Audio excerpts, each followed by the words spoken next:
ஆமாம் சைடில் ஃபுல்லாக ஃபேடு. அது 0-1 மாதிரி போட்டு 0-1 மாதிரி போட்டுரு. தாடியும் அதே கேட்ட மாதிரி இங்கே ட்ரிம் பண்ணிக்க மாட்டோம் அந்த மாதிரி வச்சு கப்படாரு. முக்கியம் வாங்கிடாது.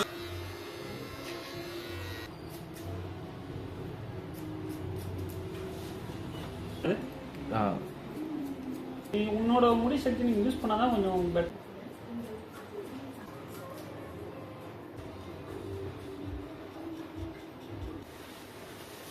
Kasi